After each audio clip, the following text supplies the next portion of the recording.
Amang terbintang masa, sai tetap amio. Selamat siang semuanya.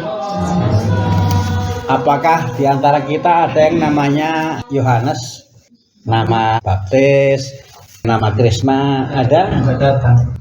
Ada tapi nggak datang. Ada berapa orang di lingkungan ini yang punya nama Yohanes? 1 orang. Sebelum ke sana saya mau mulai dulu dari lagu yang tadi kita nyanyikan bersama. Saya nggak ngerti lagunya, tetapi saya merasa kok bagus sekali.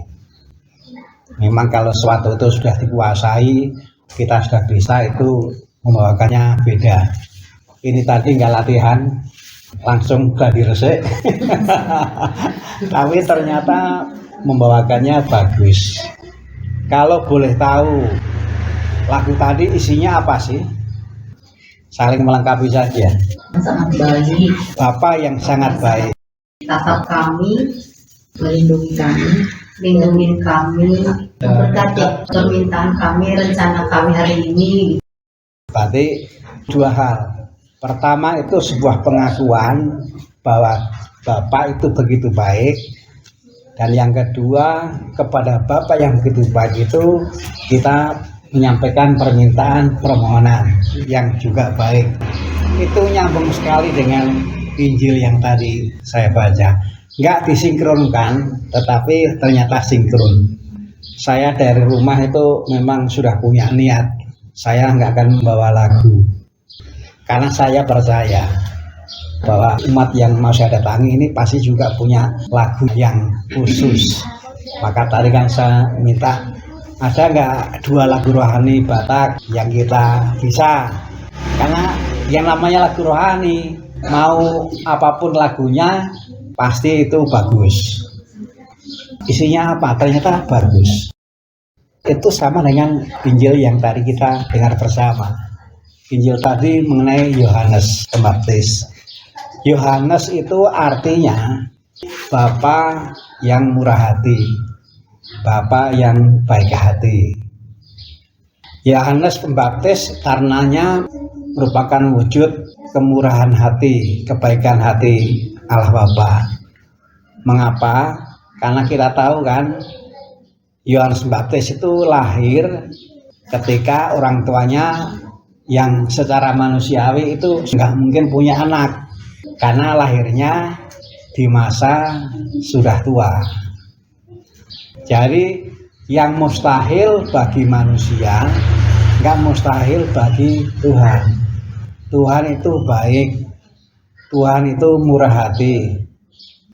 Sama dengan yang kita hayati dalam lagu pembukaan tadi. Nah, jadi siang hari ini kita dikumpulkan bersama. Pertama untuk menyadari bahwa Tuhan itu begitu baik.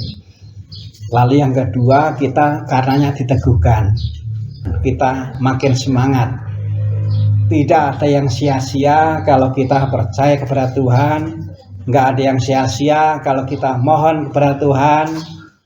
Nggak sia-sia kalau kita meluangkan waktu untuk Tuhan. Seperti itulah yang kita hayati. Maka kita paham betul mengapa pada siang hari ini Manggara Butar-Butar dan Dewi Sartika mengundang kita bersama sebagai keluarga seiman untuk rendah hati, bersembah sujud, mengakui Tuhan yang baik, dan juga mohon kebaikan Tuhan. Saya senang karena tadi sebelum kita mulai acara ini juga dibisiki. Tapi ini bisikan yang baik. Ini bukan bisikan ular kepada Adam dan Hawa. Ini bisikan yang baik. Tadi mengatakan kepada saya, Romo, ini juga tolong didoakan keluarga besar yang sedang sakit. Ada Bapak Rudi Amdarita, lalu ada Friska Manulang, juga ada Gianto Silaban. Apakah ada yang lain lagi yang juga sedang sakit? Hari ini berulang tahun. Siapa? Oh, namanya siapa namanya? Ditulis. Ulang tahun ke-11 atau berapa? 8. Ini korupsi. Suaminya ulang tahun juga. Ini yang datang ada yang ulang tahun nggak? Yang dari negara lain nggak usah. Jadi yang ulang tahun ada Jelita Sida Putar, ulang tahun ke-8, 38. Lalu juga Supriyono Simarmata, ulang tahun ke-30. Ada nggak orangnya? Nggak ada, nggak apa-apa. Kita ini berdoa bagi yang kelihatan maupun yang tidak kelihatan. Yang nggak kelihatan itu bukan berarti roh halus, tetapi ya karena berhalangan datang. Oh, ulang tahun juga ya Mas Iwan ya? Dia ulang tahun dapat arisan. Saya akan mendoakan juga bersama-sama. Bersyukur kepada Tuhan karena anak-anak sudah sekolah. Semuanya naik kelas ya. Semuanya naik kelas, puji Tuhan. Tuhan baik untuk macam-macam hal. Ternyata kalau kita mau cermat, banyak yang bisa kita doakan. Ya, baik. Sekarang saya akan berbicara mengenai makna pemberkatan tempat tinggal atau tempat usaha. Kalau diberkati itu berarti disucikan, dikuduskan, yang berarti untuk Tuhan. Berarti itu kita relakan dengan sukacita untuk Tuhan. Tetapi kita lalu jangan merasa ciut berkecil hati. Kalau untuk Tuhan itu bukan berarti lalu kita rugi. Tidak. Banyak orang yang ketika menghayati sesuatu untuk Tuhan, malah kemudian itu menjadi jembatan untuk menikmati baiknya Tuhan. Jadi ujung-ujungnya tuh banyak orang yang mengalami ke sana. Nah, jadi kalau tempat, entah itu tempat tinggal, entah itu tempat usaha, itu diberkati, berarti memang kita maksudkan untuk Tuhan, supaya Tuhan itu juga mendapatkan dukungan dari kita untuk mencurahkan kemurahan hatinya, untuk mencurahkan kebaikan hatinya. Kan tadi ketika kita menyanyikan lagu pembukaan yang bagus, lalu kemudian juga ketika kita mendengarkan sabda Tuhan, kita disadarkan, oh ternyata Tuhan begitu baik. Oh ternyata Tuhan itu begitu sayang pada kita. Lalu tadi kan juga kita mengungkapkan pengharapan kan. Nah, jadi ketika tempat diberkati, ketika tempat disucikan, ketika tempat diperuntukkan bagi Tuhan, itu berarti kita memberikan kemudahan, dukungan kepada Tuhan untuk mengalirkan kebaikannya, mengalirkan kemurahannya. Itu pertama. Lalu yang kedua, kalau tempat itu diberkati, itu yang diharapkan juga adalah supaya orang yang ada di situ sungguh-sungguh mau memperhitungkan bahwa Tuhan itu punya rencana, punya kehendak terhadap orang yang ada di situ.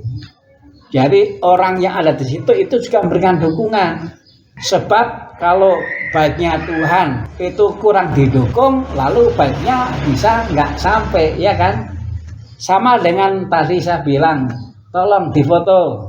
Nah, kalau yang diminta tolong menolak kan nggak akan bisa. Di HP ini ada foto kita bersama, karena tadi yang dimintai tolong bersedia. Jadi maksud baik sebesar atau sekecil apapun, kalau nggak mendapatkan dukungan, itu memang menjadi berbeda dengan kalau didukung. Nah, jadi pemberkatan tempat itu Di samping kita mendukung ya supaya tempat ini dipermudah jalannya bagi Tuhan untuk memberikan kebaikan, tetapi juga supaya siapapun yang menggunakan tempat itu juga punya sikap-sikap yang mendukung Tuhan untuk mencurahkan kebaikannya. Maka mudah-mudahan pemberkatan ini juga kemudian berujung. Orang mau marah-marah ya boleh lah, tapi jangan di tempat yang sudah diberkati. Cari tempat yang belum diberkati. Nah, di sana marah-marahnya. Kalau mau marah-marah boleh, tapi jangan di sini. Nah, kalau sekarang karena belum diberkati, nggak apa-apa. Maka kalau orang bekerja ya bekerjalah, tapi dengan semangat kudus. Jangan lalu korupsi, jangan lalu mencuri. Nah, kalau kita memahami pemberkatan seperti ini, maka kita memang lalu bisa mengerti mengapa orang itu meluangkan waktu supaya bisa bersama-sama memohon pengudusan dari Tuhan.